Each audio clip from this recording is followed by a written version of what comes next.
Hi, and a very warm welcome to this channel. My name is Marlene. I am an HR expert from Berlin and I've worked in HR for quite a few years.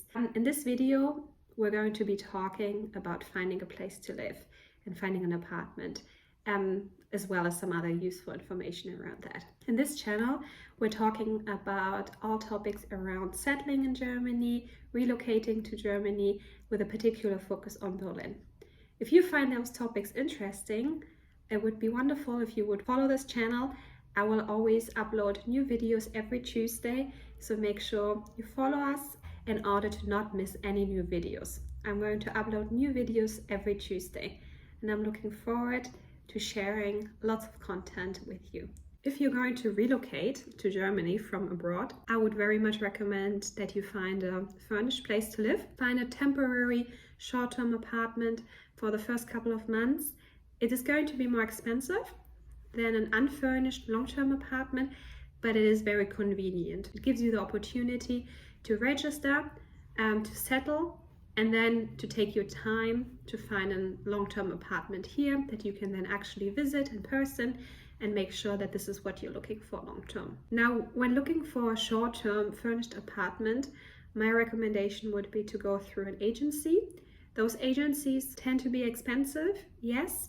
However, you have the opportunity to register, and it's very important that you register yourself. Once you've registered, you're going to get a tax ID, and that tax ID is very important. If you're an employee, you need this tax ID in order to pay the right tax amount. And if you don't have a tax ID, you're automatically going to be put into the highest possible tax class, so you will have to pay more taxes than you normally would, and I'm sure you would rather avoid that. Another reason why you would want to register as soon as possible is that this registration document is going to be necessary for your visa prolongation. Once you go to the visa center to prolong your initial visa, they're going to ask you for a proof of registration. Now, it can be a little bit difficult to get an appointment to register. In some cities, it takes quite a while to get an appointment because staff is limited, so look for it regularly. Now, you can also sublet an apartment when you originally relocate to Berlin or to Germany. That's of course possible. There are a lot of people who are subletting their place because they're traveling, for example, for a little while. Generally, this is going to be cheaper than going through a professional agency who's renting out apartments. However, very often you cannot register.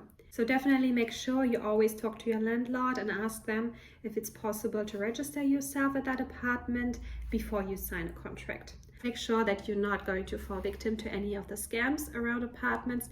There are quite a lot of scams, people telling you you need to make a prepayment in order to get the apartment.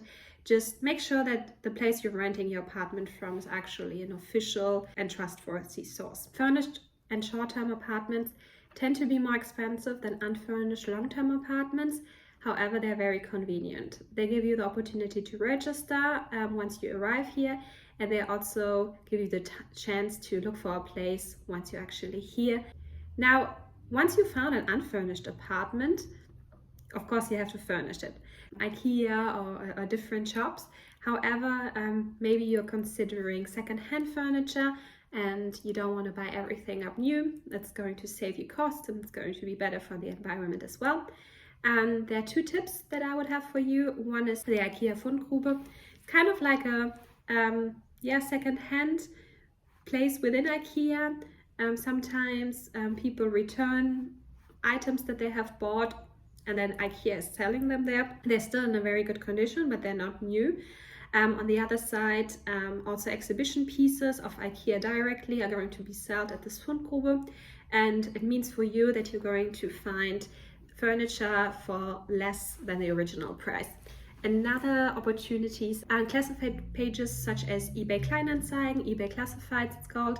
They're very popular. You can find basically anything on eBay Kleinanzeigen. It's very often private people who are selling all kinds of furniture, and you're going to talk to the person, negotiate a price, and then you're going to pick it up. Sometimes you can arrange a delivery, but more often than not, you're actually going to have to pick up the furniture yourself. When you search for a place online, it's quite competitive, so I would definitely recommend that you look several times a day and make sure that you stay ahead of your competition.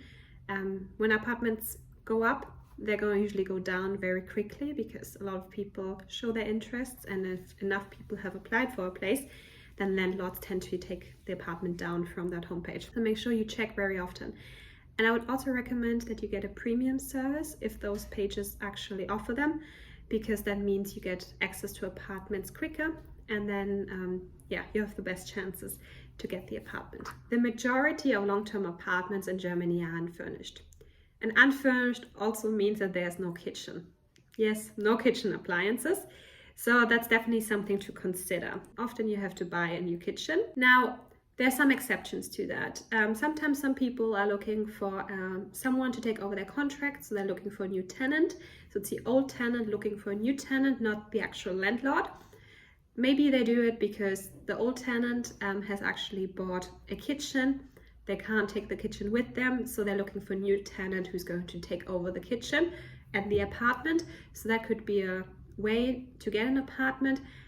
However, you have to take the kitchen and pay for it whether you like it or not. One of the apartments I lived in, there were no kitchen appliances when I moved in, but we asked the landlord if it's possible to get some kitchen appliances, and they gave us a sink and an oven, so we had to just get everything else. So it's always worth asking your landlord if they can put in something. If you're looking for a place to live, for example, unfurnished apartments, you'll always see two different prices, the cold and the warm rent. The cold rent is just the rent for the apartment itself. The warm rent is the amount you're transferring to the landlord every month, and it includes the cold rent as well as the operating expenses. For example, insurance, cold water, heating costs, the janitor, cleaning of the staircase, the elevator. So there are different costs included in the warm rent, and in those operating costs. You pay them every month to your landlord. Usually on the first of the month you have to pay your rent, and then next year you're going to get a yearly statement of the operating costs listing all the amounts that you have paid versus the actual costs. So it might be that you have to pay the difference, however much that might be, or you will get a reimbursement. So it's not fixed that this amount you're paying as a prepayment every month is going to be the actual amount. Something else worth noting is that you have to pay a deposit, usually for all kinds of apartments. No, the deposit you have to pay is usually 3 times the cold rent of the apartment. So if the cold rent is 600 euros, you would have to pay 1,800 euros deposit to your landlord, and generally that has to be paid upfront. So before you move in, often before you get the keys, you have to pay that deposit. Now you found an apartment, you know what the warm rent is that you're going to have to pay, but those are not all the costs. So there are a few more costs that you will have to pay. One, electricity. You have to choose an electricity provider and pay electricity costs every month to the electricity provider, and there also you will get a yearly statement depending on your actual consumption. So it might be that you get a reimbursement, but with the electricity costs that we have, maybe you have to actually pay a certain amount afterwards depending on how much you have actually consumed. Now we have something called broadcasting fees in Germany, so we call them GZ. I'm going to write down the name here. So those broadcasting fees, every household in Germany has to pay. It's around 18 euros per month, but it depends, it might increase in the future. And this is going to be paid once per household. So even if there are 3 people living with you in the same house, only one person has to pay it. Those broadcasting fees are, for example, for TV programs. So those broadcasting fees have to be paid by everyone. Even if you don't have a TV and you say you don't watch any of those programs, you still have to pay it. There's actually no way around it, unless you're living maybe from social benefits. You could ask to be exempt from it, but otherwise you will have to pay it no matter if you're watching it or not. Once you've registered, you're going to be contacted by the broadcasting agency, and they will ask you to give them your banking details, for example, so that they can take the amount from your bank account regularly. Alternatively, you can transfer it. You will also have to pay for internet if you're getting your own long-term unfurnished apartment. There are different internet providers. It depends very much on the area where you're living, which internet providers are available. And for electricity, usually you have a very wide choice as well. Now for furnished apartments, usually the cost that you're seeing are all in. So that means broadcasting fees, electricity, internet, everything is usually included. Sometimes you even have a cleaning service that comes every now and then. Make sure you check the details of your contract there. When you search for an apartment, you will see it's quite difficult. There's a lot of competition, prices are increasing, and a lot of people are looking for a place to live, especially in those popular districts in those large cities of Germany. So you definitely need to be on your best game. Recommend you try as much as possible. You could talk to your colleagues or friends, if you already have friends in the city. Ask them for recommendations. Maybe somebody knows of someone who's moving. Very often those private connections offer very good opportunities on finding a new apartment. Of course, there's also a lot of pages on the internet where you can look for a new place to live. So I would definitely recommend checking those pages several times a day.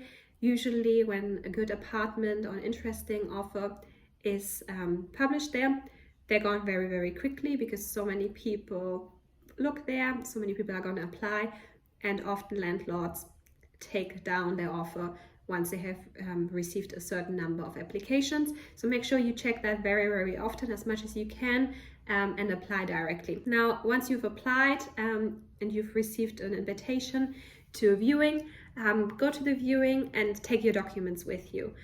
Be prepared, be as prepared as possible. It's definitely going to only increase your chances. Yeah, and apply directly to the apartment. There are going to be some documents that you will need. Now, the first document that you will need is called Mietschuldenfreiheitsbescheinigung. Yes, I know. Very scary and very long German word. I will say it again, Mietschuldenfreiheitsbescheinigung. Now, it's a document that proves that you don't have any rent debts. So from your previous landlord, you can ask them to sign a document or to write a document that says you have paid your rent, you don't have any pending debts.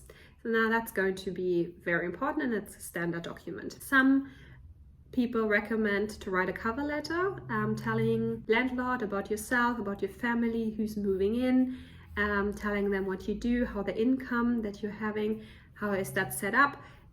You're an employee, tell them maybe about the company you're working in, on which kind of job you have and how much money you're making, and a little bit about yourself. Do you play any music instruments? Do you have pets that move in with you? Something like that. A small cover letter is recommended. It's not mandatory, you don't have to have it, but it is recommended. Now you will also need a Schufa score. It's a credit report. You can download that online if you already have some history in Germany. For example, contracts with internet providers, contracts with phone providers, if you already had loans, everything like that is saved in your credit score. What else? You will need to have a proof of your income. So if you already worked here for a while, you can use your 3 last payslips and hand them in. If you haven't worked in Germany yet, then you could get a confirmation letter from your employer saying that you're going to be working there, what your income will be, that you will have an unlimited contract, etc. Something like this.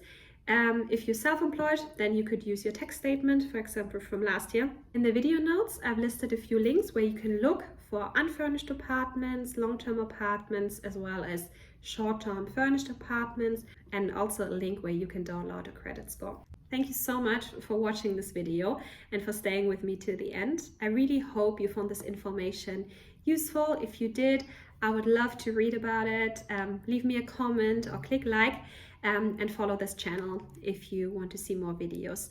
Thank you so much for your support. I really enjoyed making this video, so I do hope that you found it useful.